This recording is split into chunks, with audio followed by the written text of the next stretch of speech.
Well, good morning, my friends. Welcome back. We are back at a property that a lot of you requested that I return to and show the progress of. I'm taking you to so many public spaces because some of my private clients, they like their privacy, but this is a very fun one. So this is the trio of apartment buildings up on Capitol Hill in the Seattle neighborhood. And we are just wrapping up these impatiens. I can't believe they're still going. It's a miracle. But a lot of them, it looks like something kind of got in here because they're all starting to keel over. Anyways, today we're doing fall color, and I am taking inspiration from these beautiful camellias back here. These are Sasangua camellias. They bloom in the fall, and they are chef's kiss. Amazing. So they are pink. They've got this beautiful yellow center. So I am bringing in rose tones with just a hint of like a nice yellow. Not too harsh, not too soft, just right. All right, let's do some demo.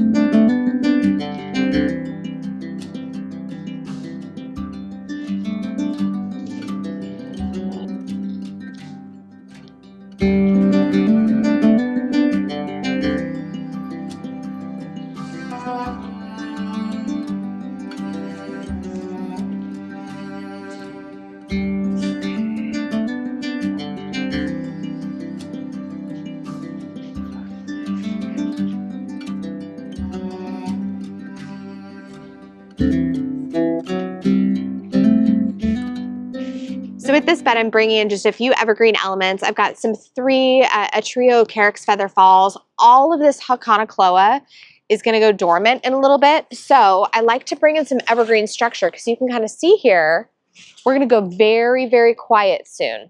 So I've got my little trio here, and then up front, I have my Osmanthus goshiki, a little trio up there, and then I'm just going to flood this entire area with a mixture of that beautiful lemon yellow pansy and the rose blotch viola. And this is kind of like a weird little, almost like, what would you call this? Trapezoid? It's a trapezoid bed, but it is just beautiful under this gorgeous camellia canopy.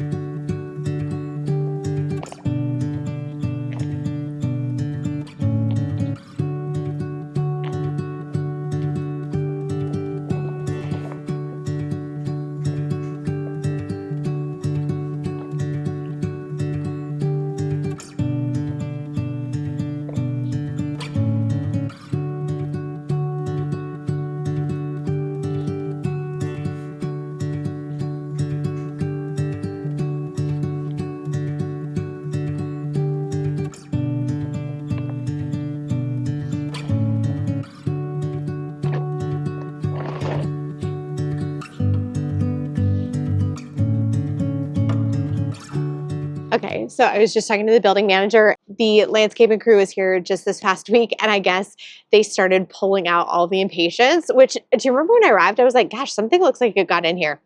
It was the landscaping crew. So in any event, that explains why the impatiens were keeled over, but he said it looked fabulous, and the entire bed was just overflowing with color, which is exactly what I wanted to hear. Oh, and he is so cute. I planted a couple tassel ferns in the back here, maybe like 4 years ago as like a little enhancement. I just had some extra. And anyways, what he was saying is he actually has begun dividing them and sprinkling them around the property, which, like, how cool is that? He's just a phenomenal building manager. So shout out to Andy. For fall, again, just really simple. I'm using this Georgia plum, which is so gorgeous. And it's just rosy and happy, and it contrasts really well with all this Acorus. And look how cute that is. I am dying. And so I'm just going to put a little smattering of some viola love in here. Bring in a few bright notes with this yellow pansy. And we're in business.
Okay, friends, here we are.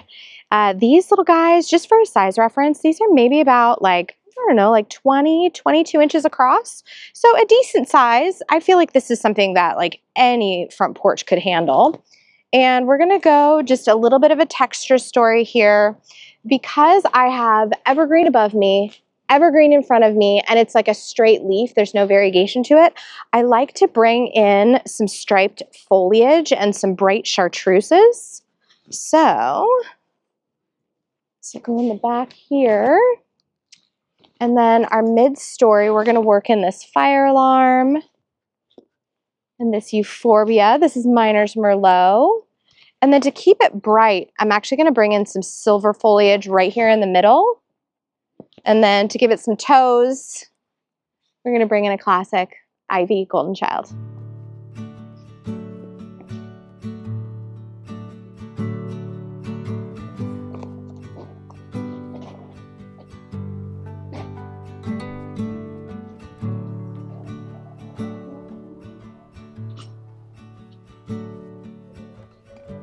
Okay. One thing I didn't mention is that whenever I do pots that are flanking an entry, what I like to do is I actually like them to be planted as the mirror image of one another, because I think if you do it same, it feels like everything is leaning to one direction. So if you plant them as a mirrored placement, it just brings much more balance to the arrangement.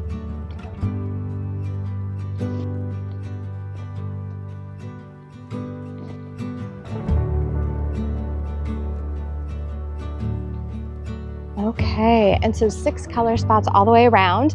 We're doing this straight penny yellow violet and this awesome bicolor one.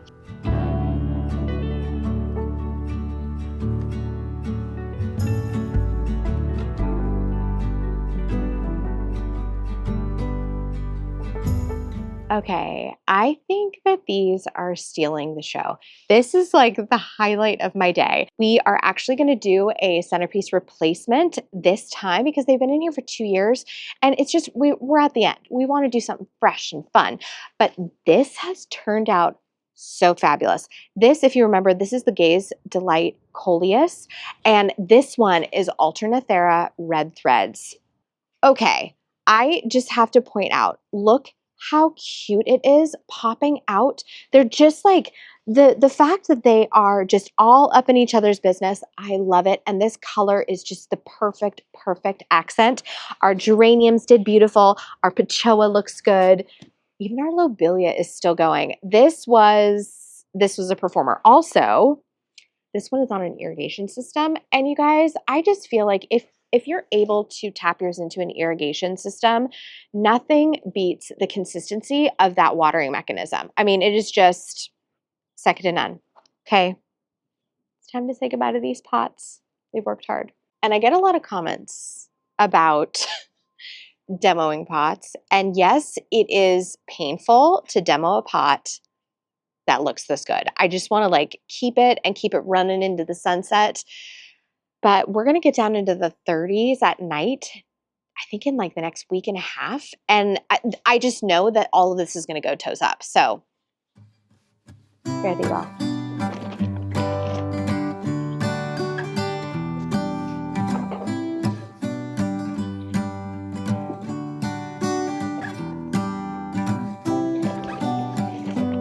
This Red Threads is so gorgeous.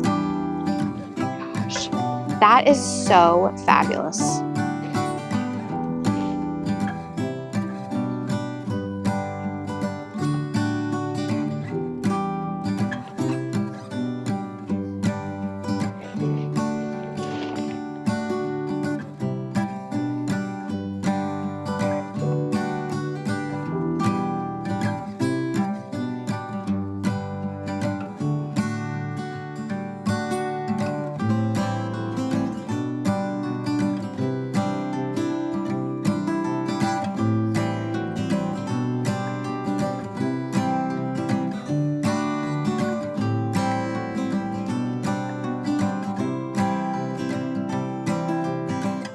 Actually, I'm going to give this a little bit of a spin because I had planted this off to the side, and so I just need to do a quick adjustment.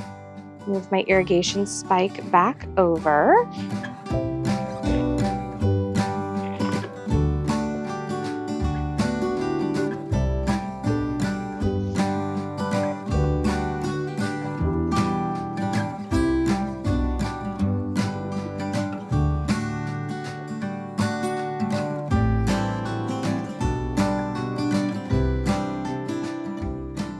Okay, so here she is. We have this gorgeous Dermis lanceolata, the Chilean mountain pepper, heuchera fire alarm, our classic Carex feather falls, of course, ivy, golden child.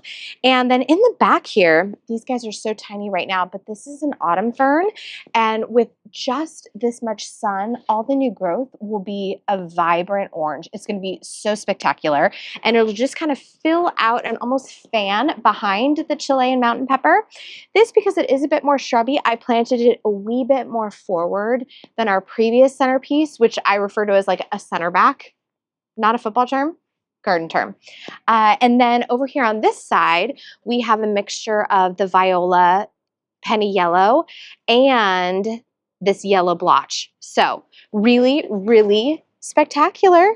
And I basically did like I call it a hopscotch placement. So it's viola, pansy, and then over here I have a pansy, and on the other side I'm going to do a viola.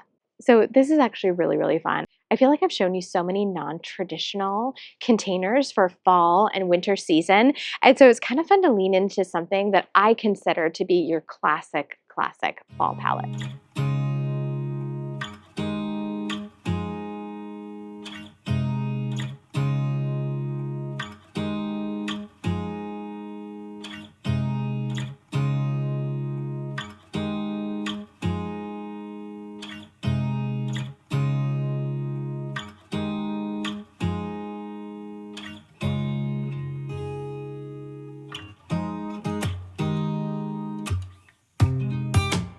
All right, friends, final container duo. This is our Dappled shade container.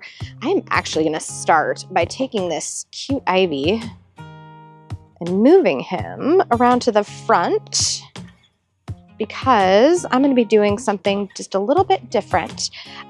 We've recharged the soil already, but I'm gonna come in with this gorgeous heuchera mojito. I have the Acorus on one side, and so I'm going to mirror it with some of this autumnal fern on the other side. And actually, you know what I think I might do? Actually, I think I might move this fern placement a little bit more forward. And then to echo that gorgeous golden chartreuse of the Acorus, I'm going to bring in this cute little moss and kind of have him spilling off the back here because there are windows behind this container, and I always think it's kind of fun to give them a little peekaboo view. And then in terms of color, we have this beautiful rose viola again, and then I'm going to hopscotch it. I've got a little bit of yellow here, a little bit of yellow there, and then I'm going to finish it off with another rose there and another rose here. This is such a sweet container. I mean, like the rose through the middle of this mojito, perfect. Okay.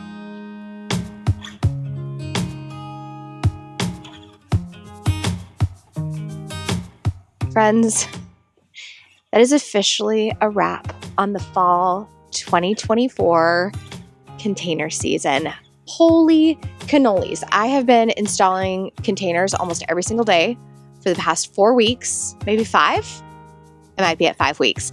I will list at the bottom of the screen the grand total. I think I've passed 300 containers this month.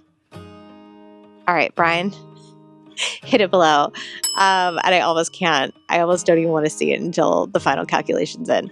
Okay, thank you so much for coming along on another garden adventure. I'm going to see you in the next one. And in the meantime, as always, go say hello to your garden for me.